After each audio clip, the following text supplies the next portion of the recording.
సౌకర్యం, నీటి వసతులు, గుడిసెవాసుల సమస్యలు, గుడిసెవాసుల నిర్మాణం, ఇంటి పట్టాలు, కరెంటు సమస్య, నీటి సమస్య,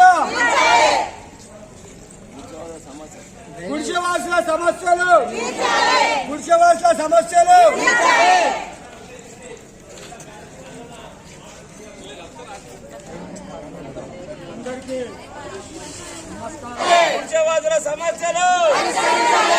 అధికారులు, గుడిసెవాసుల సమస్యలు, మౌలిక సదుపాయాలు,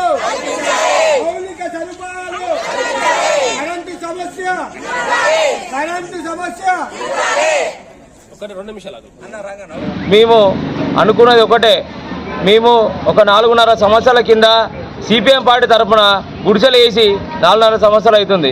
కనీస మౌలిక సదుపాయాలు లేకుండా బిక్కుబిక్కుమనుకుంటా ఒక 4.5 సంవత్సరాల నుంచి జనాలను మేము అక్కడ వండుకుంటా, బుక్క నీళ్లు తాగకుండా, కరెంటు సదుపాయాలు లేవు, ప్రతి ఒక్కటి ఏమి లేకుండా మేము అక్కడ బతుకుతున్నాం. మాకు కావాల్సింది ఒకటే, మాకు ఓటర్ నెంబర్ కావాలి, ఇంటి నెంబర్స్ ప్రతి ఒక్కటి అందరికి ఇవ్వాలి. ఇల్లులు కట్టుకొని ఉన్న వాళ్ళకు కూడా ఇంటి నెంబర్ ఇవ్వకుండా ఈ ప్రభుత్వము చేస్తుంది. మాకు తక్షణమే కమిషనర్ మేడం దగ్గరకు వచ్చి మేము కోరేది ఒకటే, మాకు ఖచ్చితంగా మాకు ఇంటి నెంబర్ కావాలి, మాకు నీళ్లు కావాలి, మాకు వసతులు కావాలి. అదని కోరడం జరిగింది. మాకు సానుకూలంగా చెప్పడం జరిగింది. మాకు పనులు కాకుండా ఒకవేళ అయినట్టయితే తక్షణమే మేము రోడ్లెక్కి రాస్తారోకోలు, ధర్నాలు చేయడానికి కూడా మేము సిద్ధపడుతూ ఉన్నాం.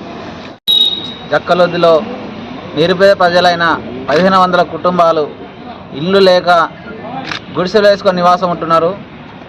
కానీ ఇప్పటి వరకు కూడా కనీసం కరెంటు కూడా ఇవ్వని పరిస్థితి ఉంది. ప్రజాప్రభుత్వంలో ఉచిత కరెంటు, ఇండ్లు కట్టుకున్నలో కూడా ఉచిత కరెంటు ప్రొవైడ్ చేస్తున్నారు. మరి గుడిసెలు వేసుకొని చాలామంది చిన్న చిన్న పిల్లలను పట్టుకొని అక్కడ నివాసం ఉంటున్నారు. ఆ ఏరియా అంతా కొంచెం పక్కన కరెంటు గిట్ల ఏముండదు, పాములు తేళ్ళు వచ్చి చాలామంది ఇబ్బంది పడుతున్నారు. గవర్నమెంట్ ఇప్పటికైనా తక్షణమే నిర్ణయం తీసుకొని అక్కడ నివసిస్తున్న 1500 కుటుంబాలకు ఇంటి నంబర్లు ఇచ్చి కరెంటు సౌకర్యం వెంటనే కల్పించాలని కోరడం జరుగుతుంది.